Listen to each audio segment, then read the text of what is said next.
WhiskyCast Happy Hour live webcast.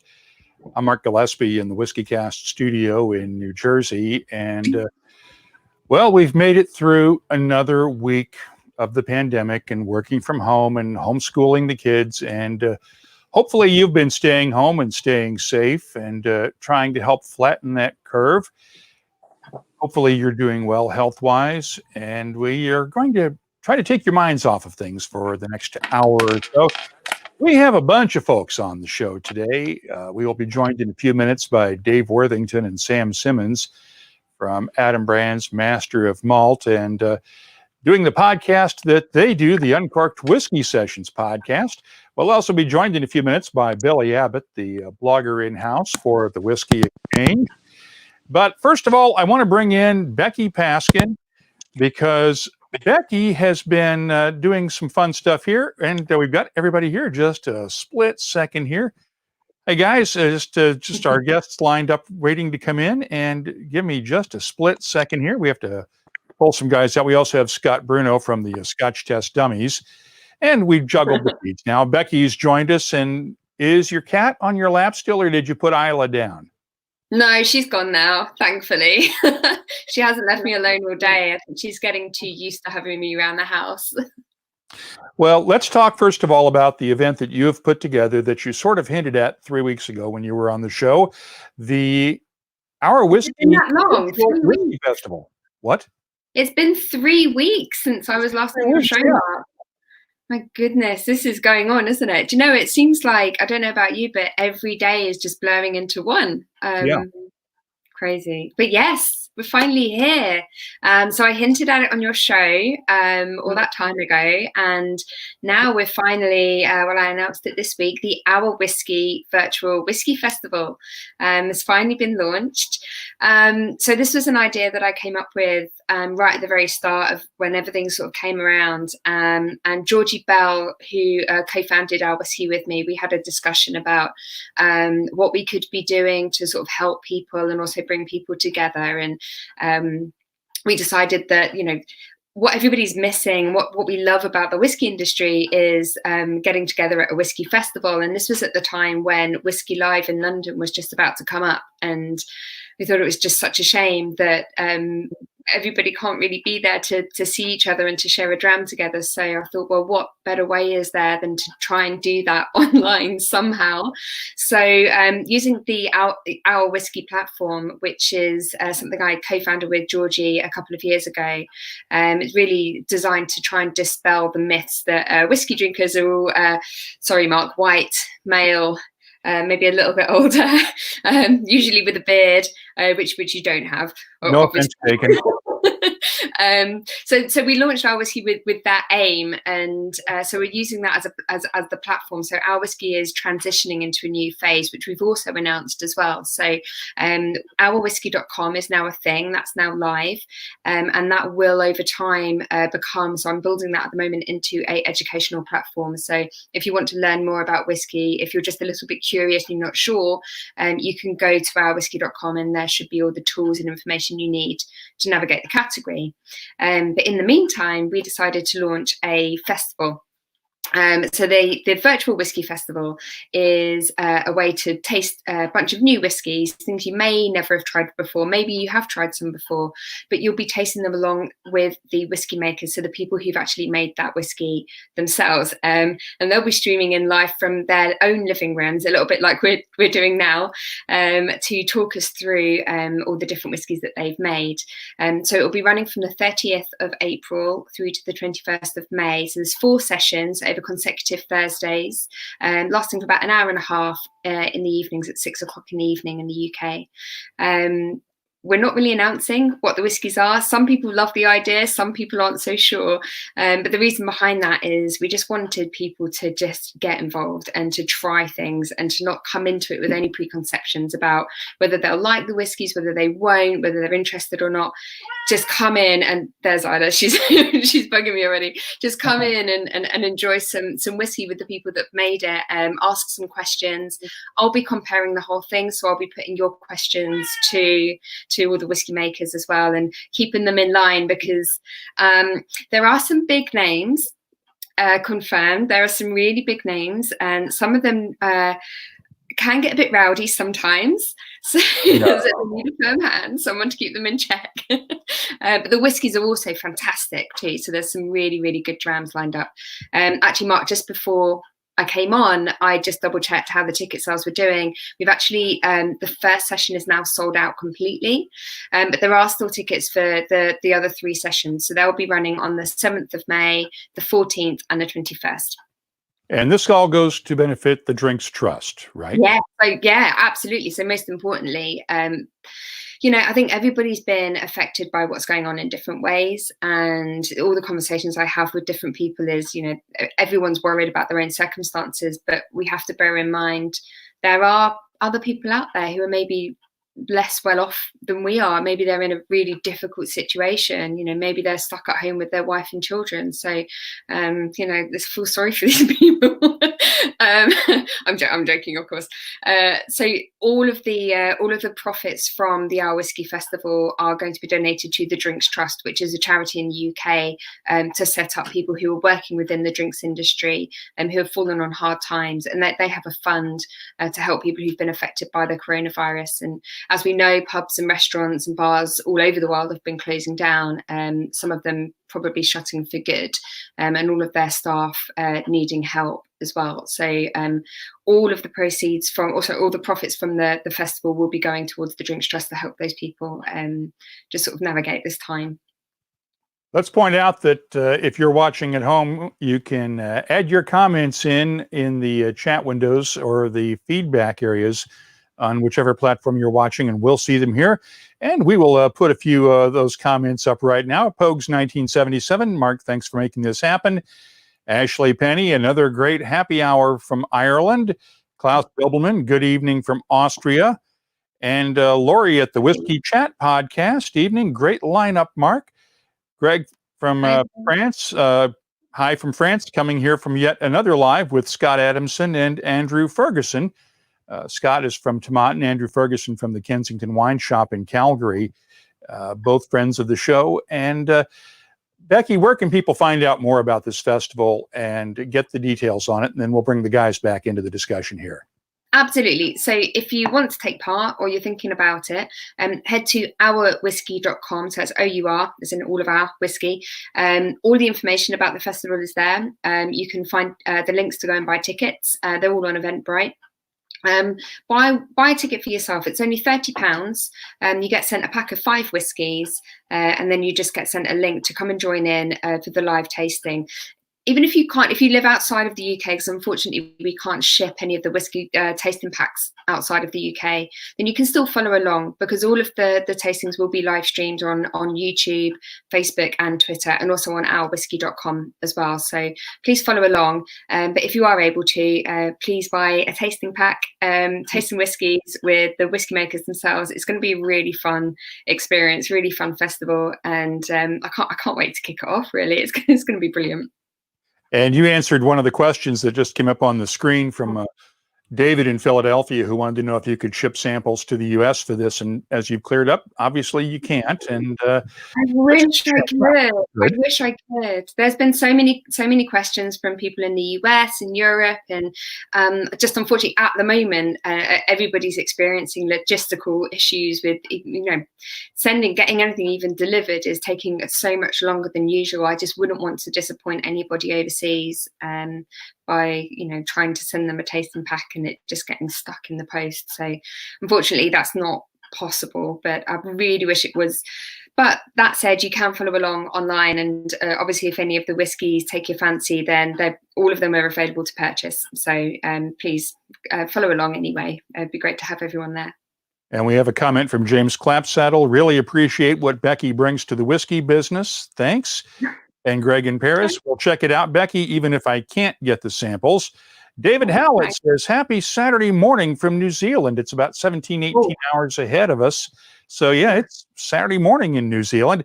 Let's bring in the rest of the guys now. We have, from top to bottom, me in the upper left, Becky in the upper middle, Dave Worthington in the upper right corner, along with his podcasting buddy from Adam Brands and Master of Malt, the Uncorked Whisky Sessions, the one and only Dr. Sam Simmons. In the middle in the center is Scott Brunow, one of the Scotch Test Dummies that you can see on YouTube and on Twitter. And in the lower right, our pal Billy Abbott from the Whiskey Exchange in London. How's everybody doing today? All right, Getting got a by. beer. I've got a whiskey. Everything's good. Let's start. What do you got, Billy? I'm sorry. I will go on brand for one moment and then I'll stop it. I've got some Loch Lomond, very, very nice smoky Loch Lomond that we just launched, Whiskey Exchange exclusive. It's very, very nice. I'm assuming Dave will. Well, are you wearing your boutique shirt, Dave? I may have a boutique shirt on. You don't want to see it, no. Yeah, we're always on brand a little bit, David. Although I am in the boutique Look at office. those shirts, guys. Hawaiian shirts. It's Friday, buddy. Hawaiian shirt Friday. Friday. Hawaiian shirt Friday. That's what you do. And Greg points out we finally get to see Dave in a live show. Cool. Cheers, Dave. What's in your glass? At the moment, I am drinking a Tobermory 21-year-old. I'm just finishing that off, actually. Yeah, and I've got a slice of orange in there from my old-fashioned earlier. I'm finding a slice of orange zest is just good with every whiskey at the moment. Yeah, 1 year 5 a day. it's one of my 5 a day. Yeah, just using the same glass. But yeah, I've got a on-brand Billy boutique Tobermory 20. This is the boutique office. Everything in here is boutique Billy, just to please you.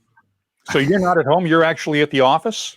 And this is the boutique office in my home. Yes. Oh, okay. Just making sure. Yeah, I'm remote. Yeah, Yeah. This is the bed. This is a Bedfordshire outpost. Okay. Becky, what's in your glass? So I'm currently on. I found. I'm trying to get through my samples. I've got too many of them. So I found a sample of Hedonism Quindissimus. You know, what you do, which is delicious. And then I have another whiskey on hand, which I'm going to switch to in a minute because this is nearly finished. Billy, you'll like this. It's a sample of the Whiskey Trail Jazz series that Elixir Distillers did. This is a Invergordon 1974, so 44-year-old grain whiskey. So I'll switch to this in a minute.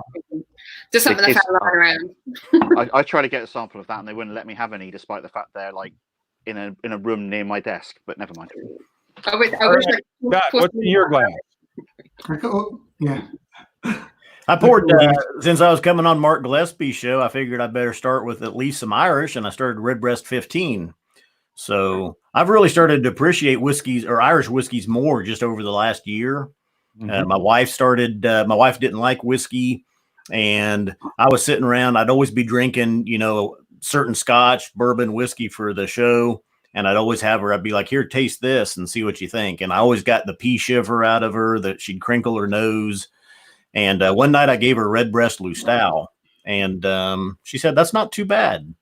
And I knew I was in trouble at that point. So she drinks Irish whiskey a lot now. We buy a lot of Irish whiskey, and my fancy for it has picked up a lot as well. So she's got a few bottles of Redbreast 15, so I don't feel bad drinking it. All right, Sam, you're up. I'm not drinking. How do you guys? I'm finishing a beer, and I wanted to see what everyone else had in their glass. And I think Becky's inspired me. I put out some options, as a good whiskey lover should. Becky mentioned, here's to my hero. So I'm going to go for Compass Box Flaming Heart Anniversary. Ooh, nice. Nice. Okay, so while you're pouring that, I have the Lagavulin 11-year-old Nick Offerman edition. That was the U.S. only bottling, and this thing's getting kind of low. Show us the illustration. What? Show us the illustration. Isn't he on there? Yeah, he's on the label up here. Let me see if I can get it. Everyone deserves to see that. If you've never seen here, it may be kind of hard to show it. So professional, Mark. Well, because it's the light, the webcams get overblown. No, I get it. Thank you. I get it. Sorry. You know what Offerman looks like? He looks like you guys with more hair. Fair. He's a white man, bearded. Wait, mate. I've got hair under here. Look, there's real hair under there. That's sunshine back in 3. Thank you, Scott. And Scott has a funny accent compared to the rest of the panel. One of these is not like the other.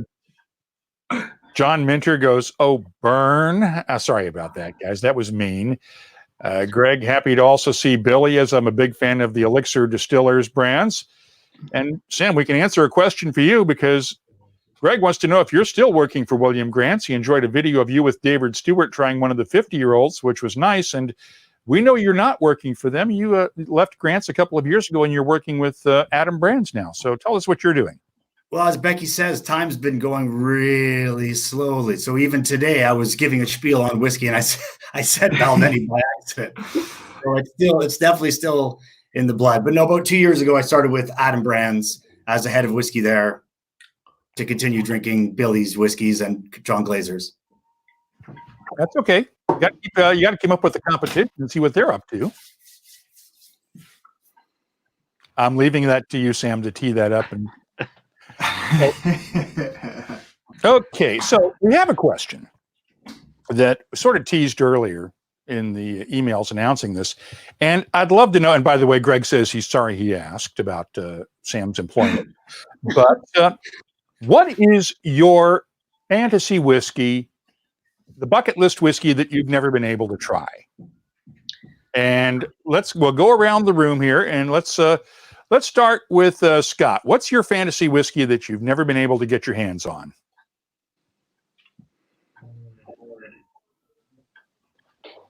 And we are having trouble hearing you, Scott. I had myself muted. Sorry about that habit. Okay. I've heard so many good things about the older bottling, the Macallan Cask-Strength from the 90s, I believe. And I would love to be able to try that one. Why? Well, I love sherried whiskeys, and Macallan is one. I appreciate a lot of the Macallans. The classic cut, the newer, offering from Macallan in the Cask-Strength series. I've heard that older bottling is so much richer and has so much more sherry impact on it that's just one I'd love to get my hands on. Billy, you're up. What's your choice? Well, it's a really annoying one because it's one that I've almost actually had an opportunity to try before. Old Orkney from the whichever distillery it was over on Stromness. Stromness. Thank you very much, Becky. The Whiskey Shoulder and Rare, the Thompson brothers from Dornoch Castle had some a little while back, and they sort of teased it to me for ages. They had it, and I really wanted to get some, and I just didn't get around to it because I was working at the show and didn't get a chance to go and get some whiskey off them. So, yes, some Stromness, some Old Orkney, just because it's something that's just so unobtainable, and from a distillery that closed almost over 100 years ago now, I think, but still bottles are popping up. That's for me. Okay, Sam, your turn. What's your pick? It depends. What are we talking about? Your fantasy whiskey. I'm joking. Mark, I'm joking. Try. I can't have tried it. You can't have tried the one you want to try that you've never been able to try. Well, then that puts all of them in the same category because that's the mystery. That's the joy of whiskey, is finding that next thing. It could be a blend I've never tasted before at a shitty supermarket in France, or it can be strong, what Becky and Billy are talking about. I just look forward to the next one. I don't really have a dram I lust for. There's ones that I've had before that I wish I could afford to have again. But no, I can't. I'm struggling to answer that. Okay, Dave, your choice. What's up? Well, I thought about this because we did chat a little bit earlier. Normally everyone asks me what's my favorite whiskey, and like Sam, I say it's normally the next one. Why did everyone else have their bloody name under their picture, and I've got follow Sam on Twitter? Technical issues, I see. Yeah. So 3 whiskies. The first one I spoke about was some old Monongahela rye, because we were talking about it on our podcast a little while ago. I'd really love to have some of that early rye whiskey and just see what it was all about. With another podcast, we were talking about pot still Irish whiskey, and there's a lot of talk about pot still Irish whiskey at the moment and the rules, and I would really love to taste some of that old style pot still whiskey. And the third one would be that Shackleton's McKinley's blend Under the Ice. I'd love to try that. Yeah, that's all 3 completely unreachable. I would have thought. So yeah, that's what I picked.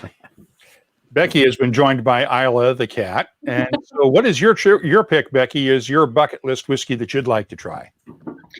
Well, I'm kind of in the same boat as Sam. I think it's look, you can idolize a whiskey and really want to try it, but it may be a bit of a letdown. So for me, like the next whiskey I want to try is something that's going to blow my mind, and I don't know what that is yet. But I know you want me to name names, so I've been having a think. I guess so one which I'm never going to get to try probably is I'd love to do a Bowmore Bouquet, the Samaroli bottling, the 1966, which I've never tried before. Everyone's always saying, that's one of the best whiskies ever made, and it's always like topping the charts on Whiskey Base, and I've never tried it. And 60s Bowmore is supposed to be some of the best in the world, and it is. It's delicious, really loads of tropical fruits and beautiful peat smoke. So that I think would be great. And then there was one that I wanted to try, but I actually did manage to get to try it recently. I did some reviews for Whiskey Magazine, and without knowing, I was blind tasting, got to try all of the new Chivas Regal cask finishes, so including the tequila cask, which was interesting. So I had my first tequila finished Scotch, which was fun. Didn't notice the tequila at all. And I'll second. Dave and I sort of shared one, the Shackleton whiskey. That's the one that only I think 4 or 5 people. I think Dave Broom and Richard Patterson got to try that one before it got put back under the ice in Antarctica. But I would dearly love to try the original Shackleton. That's the one I would go for the most. Yeah. Apparently, you get a very similar experience if you take a syringe and just do it to any bottle and drink it out of a syringe. It's just as pleasurable. Did you get the remake one? I got to ask you guys, the World Health Organization came out in the last 24 hours and said we all ought to stop drinking alcohol because it's going to screw up our immune systems and lower our resistance to doing stupid stuff and social distancing and all those fun things. And yeah, that's not going to happen, I don't think. But what do you guys think of sort of the nanny state coming to play here in terms of telling us that you can't do that anymore with alcohol when we're all behaving ourselves reasonably responsibly at home? Well, in the UK, when they were trying to work out what essential businesses were, they added an essential business after the first list, and that new thing was off licenses, so liquor stores. So the first day, there was talk of shutting everybody down, and then they said yes, an off license is an essential business which has to stay open. So I think in the UK we're all right for the moment, but you'll see what happens with this new WHO stuff. Anybody else? My dad always said a drink a day was good, and I know Men's Health magazine here in the States, I mean, years ago it always talked about having a drink a day was good for your health, helped lower blood pressure and helped with stress and just overall enjoyment of life. So I abide by that. I kind of think, like, just to add on to that, I think having a drink and relaxing at the end of the day can be really therapeutic for you. And you know, it's a social lubricant. So if you are getting online and talking with friends, then it can help you to connect with other people. But I do also think that there's this kind of heightened state of anxiety amongst everybody at the moment. And I think people just need to personally be aware of how much they're consuming to make sure that they don't kind of fall over that edge, and just look after themselves and just be conscious of how much they are drinking, because too much obviously will have negative consequences, and nobody wants to have a hangover when you're in isolation either. So yeah, I think it's an individual basis, right? You judge yourself, you know what you can take, right? Yeah, I mean, as long as you know where your limits are and you don't exceed the limits, what's the problem? I get why they want to do it, because they're afraid of the potential for increased domestic violence and things like that. But for the 90% of us who behave responsibly, I don't see the problem with it.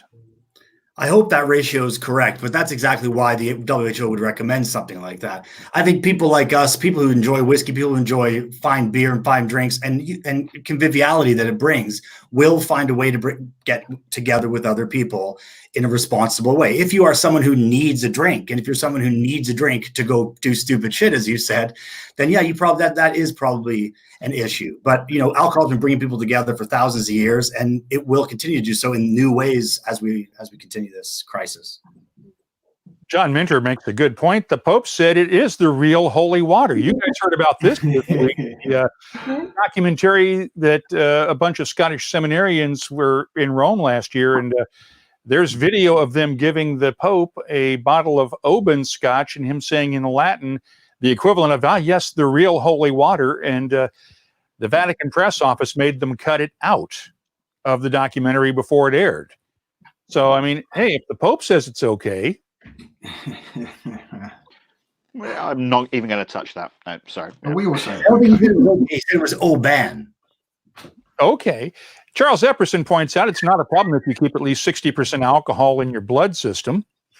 And Gavin Thompson, does Sam have a beard growing contest going on with Dave? If so, maybe Sam's got to drink some more Cask-Strength whiskeys. Oh, might seem too sober. Apologies. Okay, yes, I'll have some of this Flaming Heart.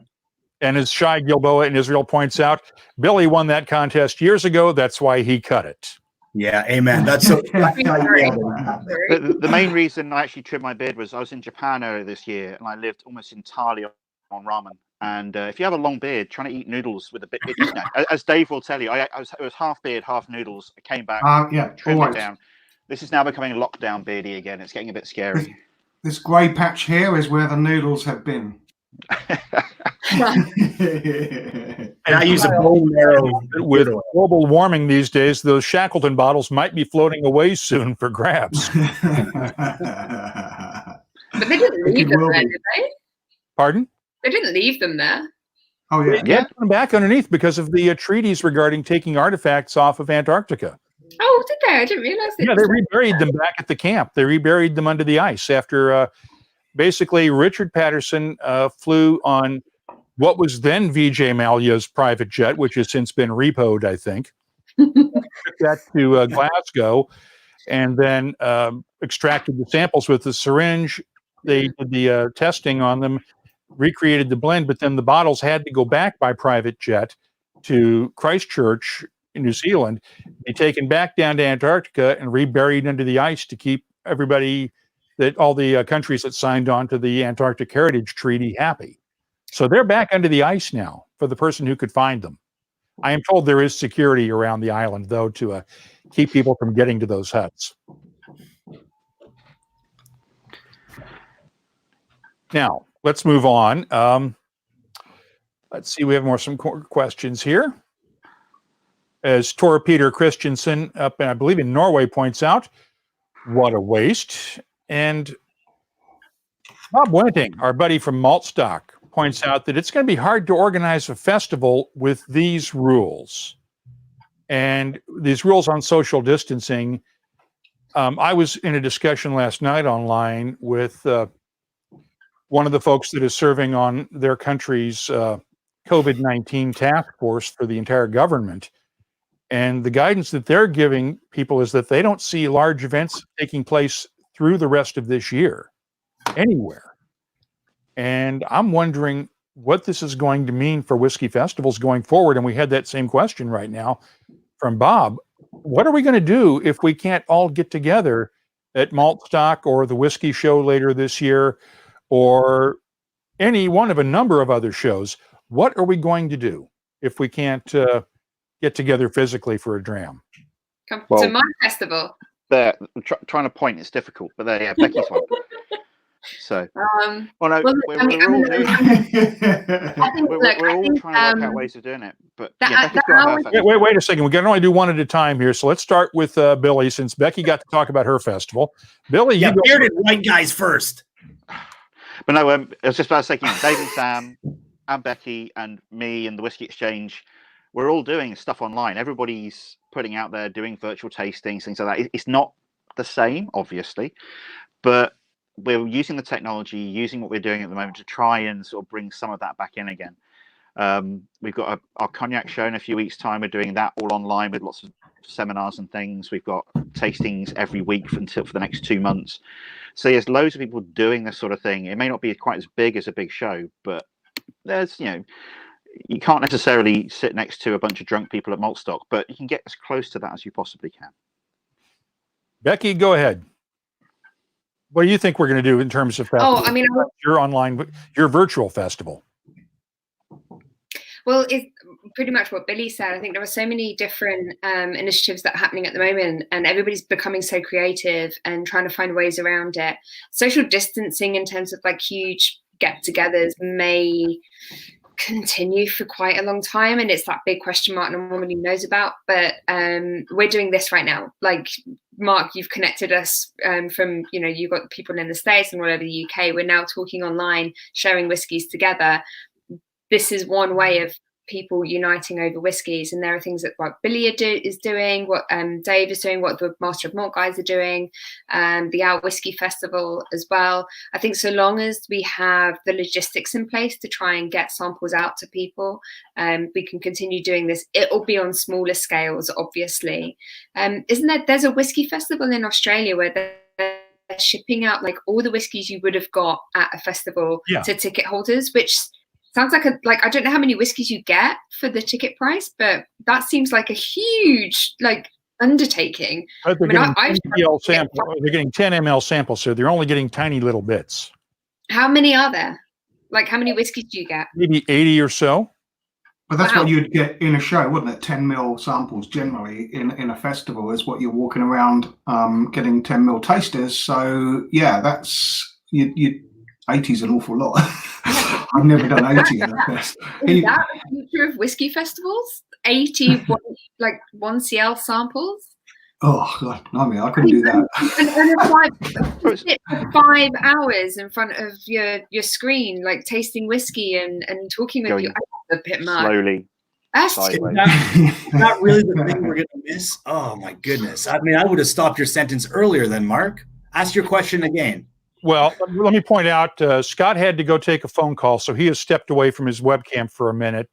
He had warned me this might happen because he was on call to where he said he might have to take a work phone call during this. So he will rejoin us in a minute right now.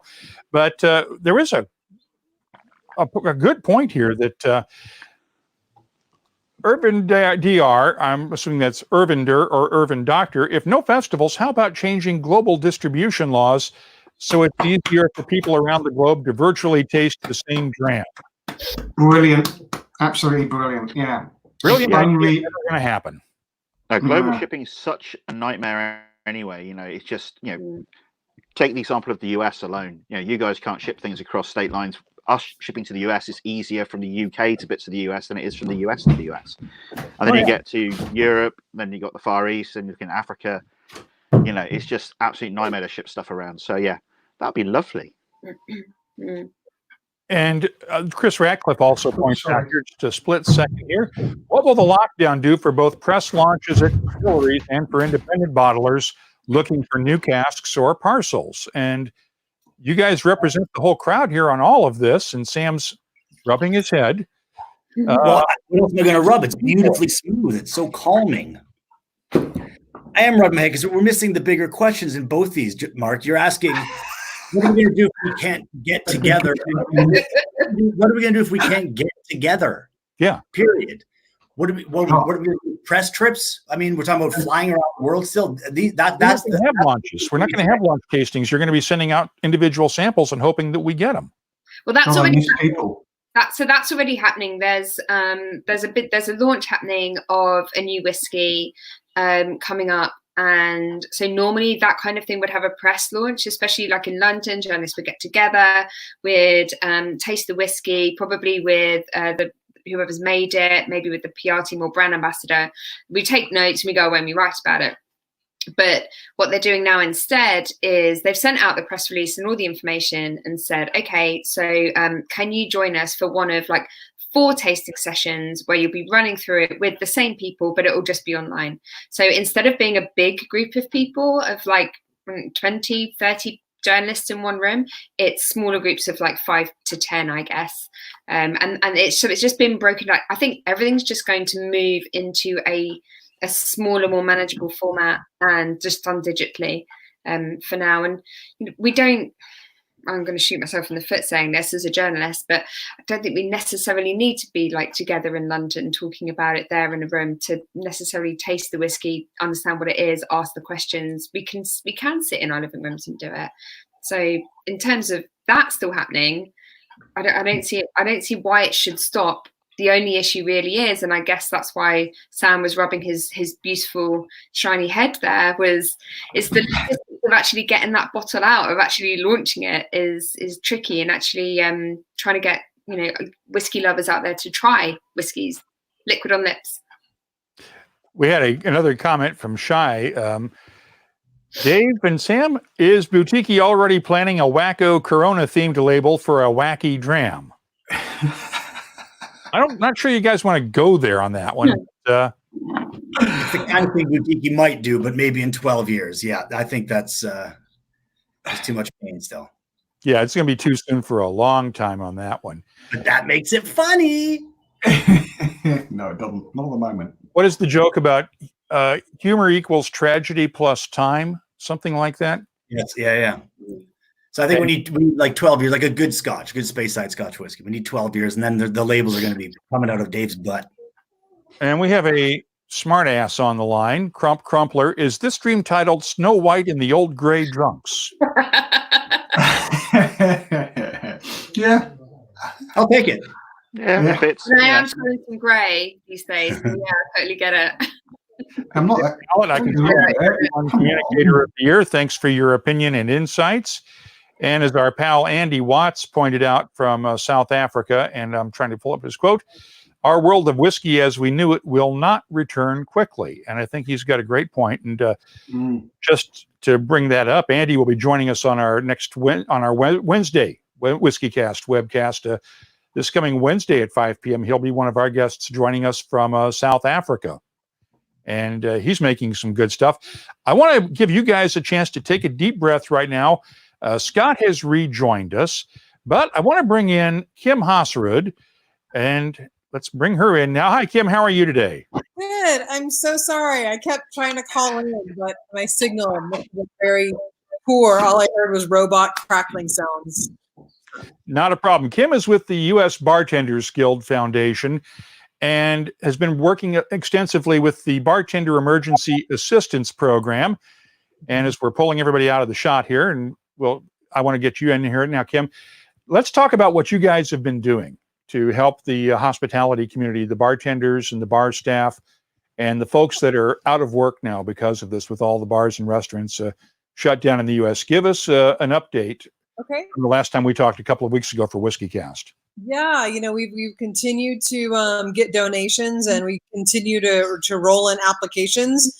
We've been able to give, I don't have an exact number in front of me, but we've been giving out grants since April 8th. And I know it's in the tens of thousands. I don't have an exact number yet, but we'll be ready to make that announcement soon. But we're running on all four cylinders, have trained over 470 volunteers to help with the screening and application process, just because it's been enormous, as it is with any relief organization for the hospitality industry at this time. But it's there's as with any kind of relief organization, like you have to make some tough decisions, and you have to be able to really assess need and know that not everybody that fills out or is even eligible for a grant is going to be able to get support. Unfortunately, we have to be able to make some hard decisions and really being able to give grants to those that are in dire need. And as a result of that, even with applications that we're getting in, we're really trying to fast track those that need it the most. For example, we've seen situations where there's a mother of two who's also been exposed to the virus, who's about to get evicted, that person's situation, and other situations like it. We're definitely trying to prioritize and get them help. Give me a sense, if you can, without disclosing any personal information, some of the other stories that you've received, because clearly, when we get the jobless numbers like we did yesterday, 22.5 million people, and just in America alone, have filed for unemployment claims in the last month. And a big chunk of that is in the bar community. And I know people are asking for help that without some help from those of us who can, you're not going to be able to even come close to meeting these needs. Absolutely not. And our fund is really meant to supplement federal assistance and meant to act as a cushion, give someone a little bit of breathing room so that they can put groceries on the table. Maybe it helps offset a bill, gives them a little more time for them to figure out their next steps. And that's really the intent of our grants. You know, we've gotten lots of great positive comments from people who have received grants so far, which has been great. You know, right before this crisis happened, we had the Nashville tornado, and we were able to give a lot of grants then, and we got some applications around the same time that happened, that COVID-19 crisis happened. So we've gotten some stories where, you know, someone was about to be evicted, and you know they lost their place of work even weeks prior to COVID-19, and were in a really dire situation, and they were able to get our grant, and it definitely bought them a lot more breathing room too. So, you know, and it's interesting because the things that we see from people, I think this crisis has definitely, in one way, brings out the best in people. You know, we see so much positivity and people coming together, and you know, lawyers and experts and attorneys offering free advice. You know, employment attorneys offering free advice, and different wellness things that are happening as well. And that's one thing that we provide too. We provide a lot of resources for all of the applicants. Send them, here's your local unemployment office. Here's the hospitality relief dashboard that gives you a list of local resources on the state and city level that you can also potentially tap into. We also have a health and wellness committee, and we're going to be doing some other health and wellness initiatives online. We have our virtual conferences coming up, which we actually started this week, and this is free. We recommend anyone to jump on board and take part of that. We have a list of great speakers. So, Jim, if I can interrupt you for a second, we are having trouble hearing you. Can you hear me? Much better now. You were. Okay. I think you got away from the microphone for a second. If you want to repeat Right. that last comment. Okay. Yeah, we have our health and wellness initiatives happening, and also our virtual conferences happening. So if you just check out our USBG Facebook page, we have ways that you can sign up for that for free. We have a list of amazing speakers and panelists lined up. But I was saying there's also so much positivity and resources out there, and it brings out the best in people. But unfortunately, I think it also brings out the worst in people. You know, a lot of people are really scared and frustrated with the system, and angry, you know, and so sometimes you see a lot of that vitriol come out too, and people wanting to point the blame, or, you know, drag people down with them. And so, you know, we want to recommend to bartenders and to people to reach out for other people for resources. You know, you're not alone in this.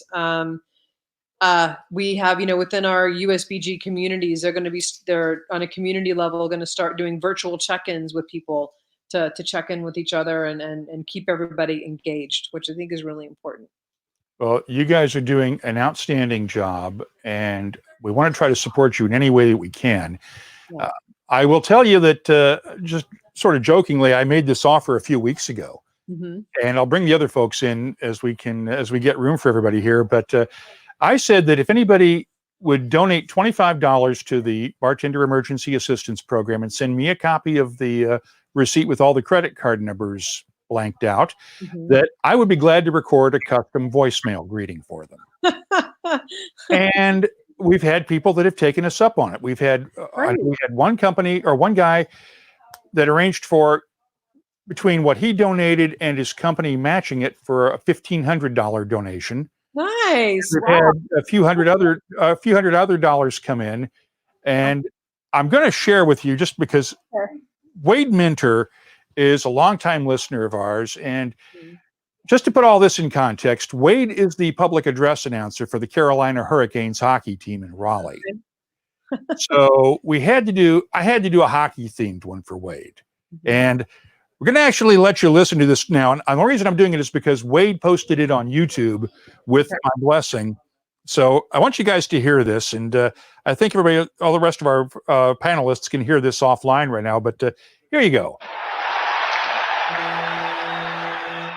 Yo, this is Gritty, hockey's favorite mascot. What, you never heard a mascot talk before? You've reached hockey's second favorite mascot, Wade. Wait a second, Gritty. Wade's not a mascot. Let me do this. Hi, it's Mark Gillespie from WhiskyCast, and you've reached Wade's voicemail. He can't take your call right now, but leave a message at the beep, and he'll call you back as soon as he can.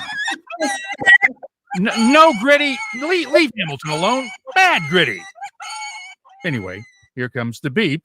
You have 1 minute left to leave your message. And we've got to put that in context. The Hurricanes are the only hockey team around that has a therapy pig as a mascot named Hamilton. So thanks to Wade for his support of the foundation. And Kim, thank you for everything you've done to try to help the hospitality industry. I love recording those voicemails, and the offer still stands as long as there's a need. If you donate at least $25 to the USBG Foundation or the Drinks Trust or another charity similarly situated in your home country, send me a copy of the receipt, and I'll record the voicemail greeting for you if you'd like. Yeah. Kim, thanks again for joining us. So much. Thank you so much. Okay, we're going to let Kim go now, and let's bring everybody else back into the fun and games here. Oh, someone mentioned games. Okay, guys, welcome back. Thank you for your patience on that. And I'm wondering, we had a great question here from, well, first of all, we had another one of our smackly comments from Klaus Dobelman. Remember the comment about Snow White and the old gray drunks? Well, who's Snow White then, Billy? Nice, Klaus. Okay. Tor Christensen, already missing the social aspect of festivals. We were to have a launch in May, but now doing a live stream with Blair Bowman, who we're going to have to get on one of these webcasts at some point here. And he's way up in Norway. I think I did tasting notes for one of his or I think I might have done tasting notes for one of his whiskeys recently. I've got to double check that one. But what? Let me ask this question. Let me pose this one. We've talked a lot in the last couple of years about this boom in craft distilling and all these small scale distilleries that have popped up. How many do you think will not come back after this economic downturn caused by the pandemic? Is this something that we need to be worried about? We've talked about a lot of bars and restaurants that may not survive, but what about a lot of these smaller distilleries that were running on a shoestring before? What do you think about those? There's a lot of different things going on with them. You know, some of them are, I think we're going to lose some.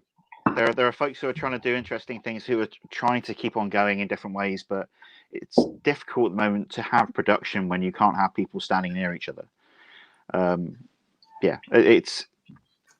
We will see badness in the future, I think. But at the same time, there's a lot of distillers who are doing interesting things. There's a lot of communities who are supporting their local distillers. So hopefully we won't lose as many as we might. I've been hearing. Oh, sorry. Go ahead. Well, I've been hearing that, Billy, but also the other side, from the sort of money side, or the people who invest in small craft distilleries. For many of them, their money's already in the pot. And actually, because they're waiting, time actually is a real friend of a distiller, especially in whiskey. And this is a great window of time. I mean, half a year, even a year of basically free maturation time is beneficial. The other positive that I could see in this, and that I've spoken to some people, especially in Asia, who've lost a lot of money in the stock market, going interests. Distilleries would be one of them, where there are core assets that have a value. They're really interested in looking at that. And I think people are going to be, there'll be a movement of money. I've got about 14 pounds. I'm trying to get a used iPad for my daughter. So it won't be my money, but I think the distilleries might actually have this as a golden age in a few years. We look back and see that this is a sweet spot. Sorry, I was thinking more of the guys who do the unaged spirits, because they're the people I'm sort of seeing a lot more. You know, as you say, whiskey distillery, they can just sit there and quietly, you know, in the UK, there's lots of support for people who are being furloughed and things like that. So you can just put people away almost like, we can keep them going for a while. But the folks who need that production, who need to have that turnover of constant stock, that's the guys who I think are going to have problems. Of course. Yeah. Dave? Yes, yeah. Will the people, after all this, is the people who've lost their jobs, will there be the money to spend on luxuries going forward? That's the other thing that's gonna, lots of people are losing their jobs. Certainly, what I've seen in the news in the US, lots of unemployment. Here, not so much yet. It hasn't come, but you're just starting to see stores starting to close down. I think the high street will be lost. And I've been saying it for bloody ages. Don't buy from Amazon because otherwise you'll have no other choice. I've been trying to use local retailers wherever I go out shopping, but it's going to change the high street, isn't it? I mean, the high street's already changed. It's just full of charity shops around here. Most high streets are full of charity shops, but I've certainly noticed our little town of Bedford, the big stores, the big stores have all pulled out already, and there's a number of big brands have gone or filing for bankruptcy. So it's going to change. Things aren't going to be the same when we come back. It's far too serious on a Friday night, isn't it? Cracky. It should be beer and pizza really on a Friday night, surely. Well, Scott, give us the perspective in the U.S. My own belief is that we could see easily 5 to 10% of the craft distilleries really be affected and not be able to come back, and that's a pretty big number. And what do you see? What are you hearing out in the middle of the heartland? Well, I haven't heard too much along those lines. I think you've got a better ear to the ground on that than we do. But that's one of the things we started talking about early on, is that some of I think those businesses, those distilleries that are kind of already on the fence to begin with, they're definitely going to have problems, if not be gone. Those businesses that are more established, have been around and have a little bit better business model, will continue to see them. I think we're already kind of starting to see in May. I think we'll start to see things getting transitioning back to normal. And I've always said Americans have a short memory, and I think within 3 years everything will be back to normal. And we had a question I'm trying to pull up here. Which states do you expect are going to be the first ones in the U.S. to open up and sort of start relaxing social distancing? I'm thinking probably Texas, a lot of the Plains states in the Midwest. And that's your neighborhood, Scott. What do you think? Yeah, I agree. And of course, I'm in Kansas, Wichita, Kansas, right in the middle. We've really had a mild effect here from it statewide. I think there's probably a few states that are less affected than we are even. And I would hazard a guess that even Kansas could be one of those that's back to normal pretty soon. So, go ahead. I'm seeing some comments up there. Please, whiskey, not Corona.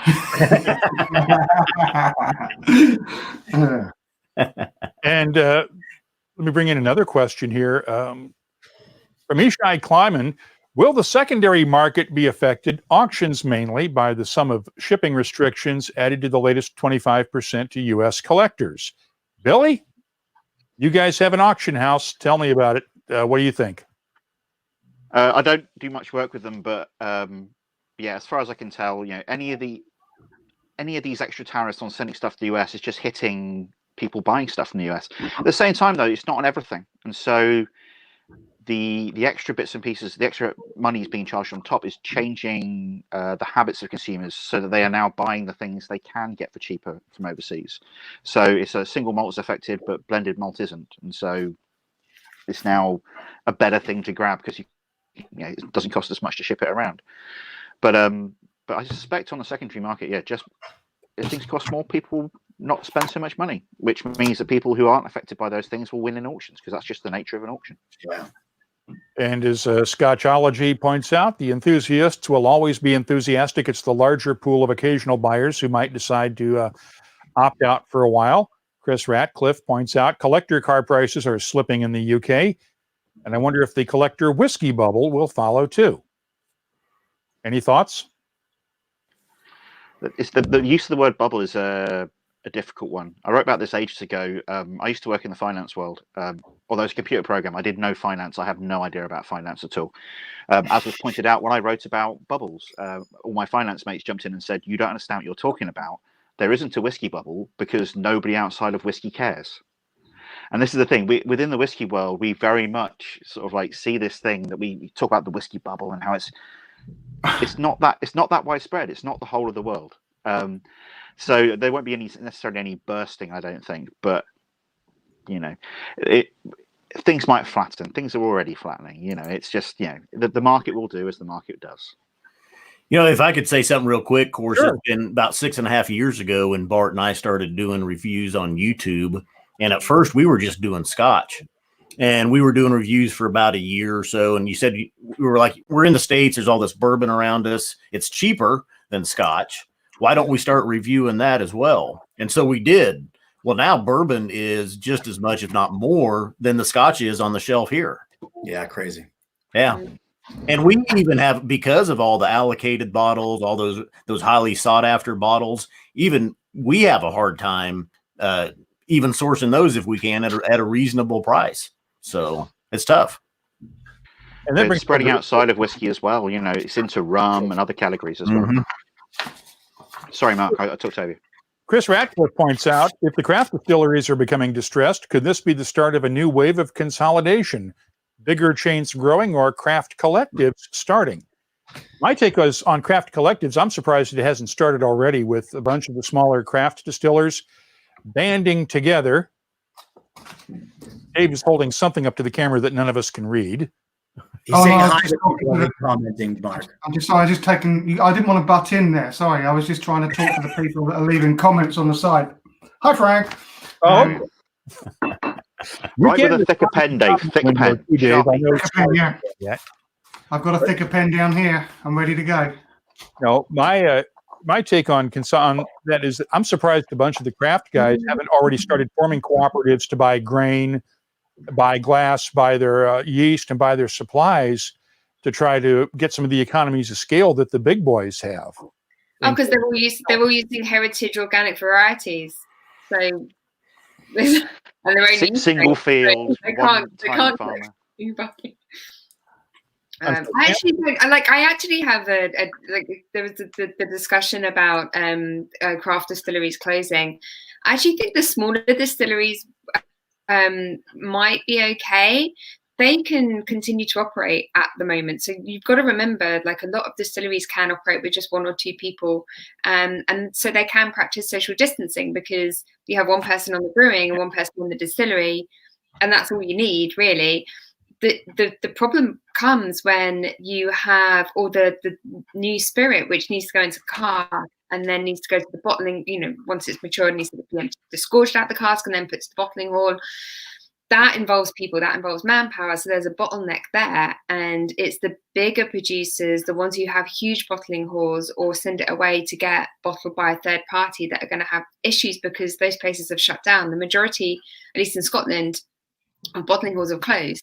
So there's a big bottleneck there. But if you are a small producer that has everything on site, maybe you're hand bottling everything yourself, there's not really an issue so long as you have everything in place to keep people at a distance. Now, the change will come, and I think we're starting to see this already, is that was it Dave was talking about the change of the high street and everything, businesses closing down. We're already seeing retailers changing their game. So these guys are moving online. The guys who were in the past maybe like, oh no, we don't really do anything online. We just have a shop, and they're kind of stuck in the past. They have to move with the times. So they're changing. They're doing either, whether it's home deliveries or you order online. Maybe they're working with in the States people like Drizzly, or maybe in the UK working with people like Deliveroo. That's how you're getting the booze out. So long as the retailers are adapting, the smaller distilleries can still get their products to the retailers, so long as they've got small scale logistics in place. It's the bigger guys that are struggling because they have these huge production chains with so many people involved in it. And I think that's actually a big issue. Obviously the case changes depending on the distillery, but I think actually some of the craft guys might be okay. But But that said, support them, because consumer purchasing habits have changed. So, and Billy will probably know more about this than me, obviously being at a retailer, but from what I've seen, people are just buying their comfort brands, the go-to brands that they know they and love, all the, the beers they normally buy, the whiskey they normally buy. That's their comfort brand. They're holding everything they know close to them at the moment. They're not really experimenting and moving outside of that. So what's really important is for people to just get out and experiment, buy independent brands and buy them from independent retailers as well, not Amazon. But that's why it's important that retailers adapt and do deliveries and actually give people what they need. We had a great comment from Patrick Barrett. You all are making me smile, which is a service to humanity right now. And he's on Instagram at casks_and_ashes. So thank you for that, Patrick. It's our pleasure to hopefully get you distracted for a few minutes and let you have a chance to relax, catch your breath, and try to enjoy just a dram and some conversation tonight. Let's turn this around a little bit. One of the questions that was posed was in the chat room was, what about the grain supplies? If the farmers go under, are we worried about what could happen to grain supplies? And obviously we can't make whiskey without grain. So are we putting ourselves into a bottleneck there? And are we doing enough to help the farmers get through this? Anyone in production want to answer that question, Sam? Oh, I thought you were going for it. It did strike me that obviously the byproduct of making whiskey is draft. So how are we feeding the cows and the cattle, right? So if everything's shut down, or the breweries or the distilleries, then the animals can't be fed. Then there's no meat for people. We all become vegan. Motherfucker! World. Yeah. So speaks the vegetarian. So, but no. I'm vegan now, Billy. I'm vegan. You're vegan now, are you? Oh, wow, good work. Yeah. Okay, so I grew up in Northwest Kansas. The town I grew up in was 3,000 people. I mean, everybody was. I was city folk because everybody else grew up on a farm. I spent my summers, helping round up cattle and stacking hay, fixing fence and stuff like that. But I don't know what kind of shape the farmers are actually in, so I don't know for sure. But I mean, there's an old joke that says, why cowboys, why the brims on their hats are formed like that, or with farmers? It's from them bending over to look in the mailbox for that government check. Yeah, I know. I was going to offend some people. Sorry. Old joke. It's an old joke, but it's still a good one. And Tor Christensen in Norway points out, humans have been enjoying alcohol for more than 100,000 years. That won't stop. But the craft distillery has got to find some new avenues to market. And I think that's a very good point. Because the retailers are still going, tasting rooms that are closed. Well, again, it's the distilleries. Retailers are still going. Online retail is being really encouraged over here in the UK. I'm assuming the guys at Master of Malt, like we are at the Whisky Exchange, and all the other online retailers who do booze, are doing really well at the moment because people are having to order from us rather than going down the road to the supermarket or to specialist retailers. So we're still buying stuff. Earlier on I was having a chat with someone. They were complaining that we kept on going out of stock of things. It's like, yes, we keep on going out of stock of things because people keep on buying them. So as long as the craft producers already have ways of getting things to retail, that's just keep on going. We're still ordering. Those logistical chains are still there. They're still going on. But it's again, people are now finding their own ways of getting stuff out there. The number of local distilleries and local breweries who are now delivering, all over the place. I've got a pub down the road from me. I live in West London and a little bit closer into the centre of town in Hammersmith. There's a guy who runs a Dutch pub who is just driving boxes of beer around to people in West London. I have a lot of Dutch beer at home at the moment. But yeah, so it's just, people are finding ways of turning their businesses around and doing deliveries and keeping going. We do have a fun question from Joanne McInnes, and it's probably not a fun question. I shouldn't call it that, but she has a question for each of you. What are you each doing to stay sane during all of this? What do we do? I'm going to start this. What do we do? Sam and I catch up every day and do some stupid shit on Instagram Live. And we're going to play a game right now with all of you. So you better push all back up because it is time for the Uncorked Whisky Sessions Anadrams. Come on, we need to get you up Anything here. but, please, no. Come on. Topic area is. I want to get everybody. Here we are. It is the new Scottish Distillery. So here we go. Eyes down looking. All you've got to find out is what is the new, and we've got the theme tune here ready to go. Shout out the answer or what? So the first one here, Anadrams, is Dear Noah. Ardnahoe. Way! Got the clock. Becky's on fire. What was that over the music? What was that, Becky? Ardnahoe. Very good. Yeah, perfect. No. Okay, are you ready? What's the next one, Dave? For nothing. Question number 2. Here we go. No chill ballad. Spayburn. Spayburn. Alan Dalek. Woo! Becky is on fire. Becky for president. Becky's 2 for 2. Okay. Go ahead, She's Dave. Communicator of the Year. Anagram. And my teammate on University Challenge. Oh, no. Round flu. Round flu.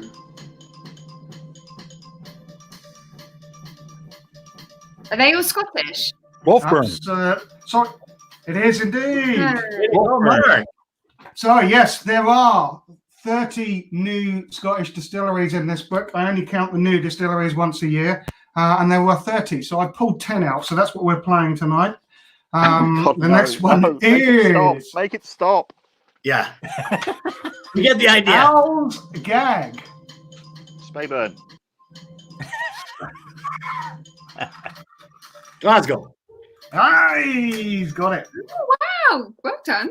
We do this every afternoon at 2 p.m. That's what Dave and I have been doing since Uncorked Whisky Sessions. We can't get together and do our podcast. Are you ready for any more? I've got loads. I've got loads. Okay. That's what you do to stay. Well, let's do one more at the sane. end here, but let's find out what everybody else is doing to stay sane first. I know what you two up on the top row there are doing. Billy, what are you doing to stay sane? Sane, Mark. Saner than usual.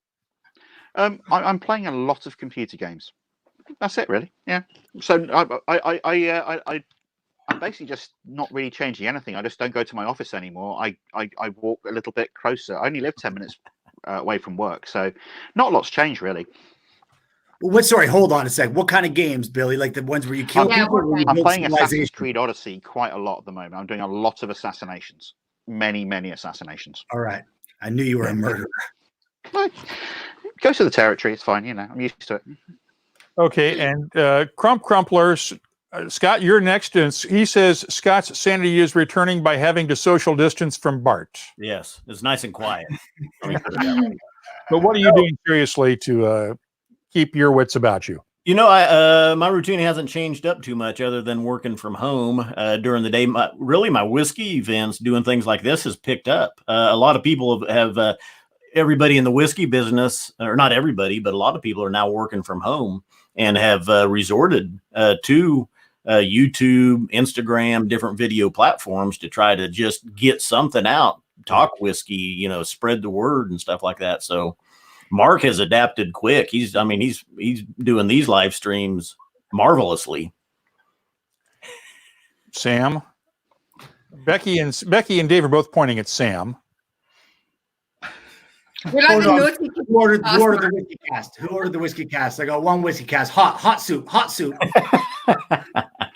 That was I think the thing perfectly. that most people seem to be doing at the moment to maintain sanity is work out new ways they can subvert the confines of video calls. And within the first week of using Zoom, I saw every single Zoom joke possible. It was, started getting almost tedious. But yeah, we're still exploring the space, literally in cases sometimes. But yeah, okay, exploring the human potential of online video. Keeping the cat off your computer. I don't know where she's gone. Obviously bored of the whiskey chat. Bored of us pointing at each other all the time. What am I answering? What are you doing to stay sane? Is this the new game? Do we find the cat? No. What are you doing to stay sane during all of this? What am I doing? Oh, I'm trying to do a lot of exercise, so that's really important. So keep moving. But I'm kind of doing a Billy and playing a lot of computer games. I'm a big gamer. Billy knows this really. I'm a big gamer, but I'm currently on Xbox and I'm playing Batman Arkham Origins, replaying it for maybe the 4th time, I think, right now. Cool. So we class that as an adventure. It's not a civilization type game. It's not a murdering people game. It's beating people up, flying around Gotham City game. Hiding in shadows, jumping down. Hiding in shadows, throwing like the bat things at people and zipping around, aren't like doing stuff. It's a bit like Grand Theft Auto, but Batman. Oh my God, I'm such a geek. Okay, I'm going to share a question here, and I know I'm not going to enjoy this answer. From Christina CSM, upstairs. Who wakes up before 10 a.m. in this crowd? Oh, jeez. That's why I knew I was going to catch hell. Who wakes up before 8 a.m.? Keep your hand up if you wake up before 7. Every other day. Every other day. So I'm Rhoda. I'm generally a 6 o'clock guy. Yeah, I'm a 7:30. I'm at my desk. All of my life through engineering has been 5, 6 o'clock. So I haven't been able to stop that. Batman. I've never played any games, computer games, ever. Any of those Xbox or PlayStations, I've never been able to play any of that. But as you know, film. I never watch TV. My TV hasn't been on since I can't remember the last time I turned the telly box on. He told me that one. It just seems it scares. The fact that he's actually doing this and has technology around scares me quite a lot of the time. I was playing the banjo earlier. So music. I just play and listen to music all the time. So that's what keeps me sane. I think the young kids nowadays have a word for that. It's called boomer. What, don't watch TV? I think I was trying to work out why I don't watch TV. It's because I grew up in a foreign country and the TV was foreign, and it was the stuff that I did watch was Indian Bollywood movies. So I did like that sort of Indian Bollywood movie theme. And then I went to school that we didn't have TVs. So I grew up without TVs, and I can just walk away from it and not even think about it. So it doesn't bother me at all. You never had an Atari? I have 2 of them in the cupboard. No, I'm a lot older. I'm a lot older than that. I have a Sony Walkman FM1 right here. Yeah. The last video game console I owned was, believe it or not, a Mattel Intellivision. Yeah, nice. With the wheel, right? You still have it. Don't have it now. It's probably worth some money now. So no, I don't have it. I got rid of that thing a long time ago. But I had that senior year in college, which explains why I didn't do well my senior year in college. One of the cool kids. Hey, I collect some right here from Tor Christensen. Give some love to Dave Broom, because Dave and his family are still corona stuck in New Zealand right now. No. So, Dave, if you're watching, we're thinking of you, and I'm trying to get Dave for one of these webcasts, despite the time difference, just because. We now know it's morning.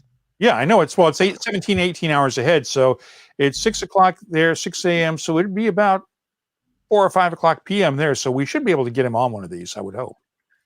So we're going to give that our best try to get Dave on one of these. Any final thoughts, guys, before we call it a night here? We've gone almost an hour and 15 minutes. Any final thoughts from any of you? Can we get one last anagram from Dave? We can. We can. Absolutely. Don't encourage him. The clock. Are you ready for this? So we're talking new Scotch whisky distilleries. And the next one is Enrich, India. Mitch Darney. Oh, well done. Very good.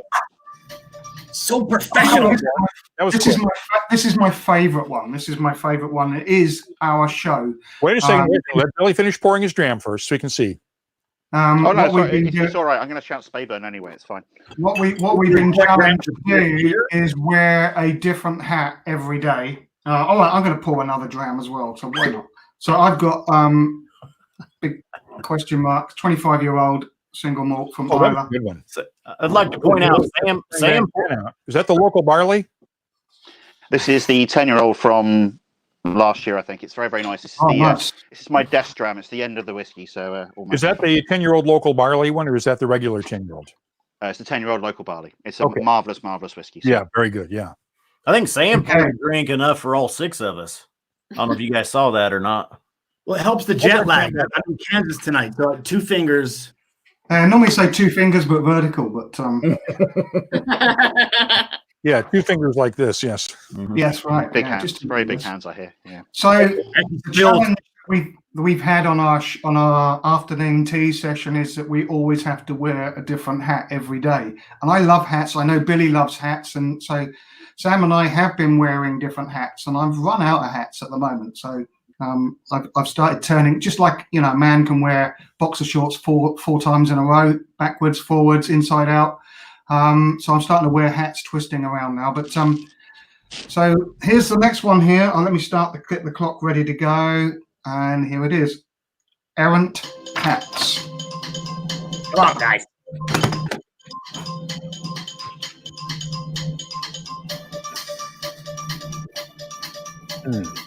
Strathern, no. Oh, Becky is on fire. What was it? Strathern. Strathern. Very good. Very good. You are. That counts as a new distillery this year, despite the fact that they've actually got whiskey. David, your definitions are definitely off, mate. Definitely. No, we agreed. Read the back. Yeah, 30 new distilleries in the back. Sorry? Oh, sorry, Ingvar said it. It's right. Ingvar said it, therefore it's true. That's just the way that works. Everything over 2000, after 2005, so from Daft Mill onwards. And we have just managed to get in the old ones. We have a greeting from Henrik Madsen from Malter Magazine in Sweden. Great chat, Billy, Sam, and Becky. So thank you, Henrik, for signing on. Let's see, from David Howlett. It's 10:15 a.m. Saturday morning in New Zealand right now. Schlan Sava. Gavin Ryan Thompson, great to see you all on this podcast. Love it. Good night, all. Slancha. Somebody points out, Graham Fraser points out, competitive Becky. Always. Oh, yeah. On fire. And Dave Kuhn, this is always fun. And Greg wants us to now play with French distilleries. Yeah, that's not going to happen. Yeah, let's do that. Let's do that. We did world distilleries. Okay. We can bring the Uncorked Cowboy in. No, not today. Try the 2000 odd craft American distilleries. Oh, we did that a couple of weeks ago. We did we did the Uncorked Cowboy. You have a cowboy hat for that. I have got a cowboy hat for that, yes. Of course. I tell you what, though, there's so many craft distilleries picking up, I'd probably even have problems identifying some of those. Yeah. So all they asked us was whether it's real. It's ready to play on my desk. No, Dave. No, Dave. And Heiko Van Estley goes, what about German ones? Oh, geez. That would be fun to try. It's ready to play if you want. And Peter Bridges, fantastic show, needed a good laugh. That's what it's all about. Yep. That's what Billy's face is for. That's what this space is for, absolutely. And with that, I want to thank all of you guys for joining us. I also want to thank Kim Haasarud from the US Bartenders Guild for joining us for a few minutes. And guys, let me just close things out right now real quickly. I just want to say, geez. I miss hugging people. I want to hug Billy so bad. I don't know because of you. I miss hugging people. It's been a fun week. It's been a long week. Can't say it's been a fun and long week, though. I'm kidding, of course. In closing, do our usual shout out to the first responders, the nurses, the doctors, the hospital workers, the people staffing the remote testing sites, and everybody who's working to try to help us get through this rough stretch in world history. Historians are going to remember this period as the pandemic of 2020, and they will judge us by our actions. And for most of us, the best action we can take right now is to stay the hell home and stay out of the way and stay healthy, not pass this virus on. You know what you have to do. Stay home, follow the instructions, and we're all going to get through this at some point. My wish for you is that you and your family stay healthy and happy, and that you can join us again a week from now for our next Happy Hour podcast. And I will see you this weekend on WhiskyCast with our regular weekend podcast. We'll be back next Wednesday for our Wednesday show at 5 o'clock, and again for the Happy Hour show next Friday at 5 o'clock. Thank you again for joining us, and until we meet again, I'm Mark Gillespie. Slán Siva. Let me back.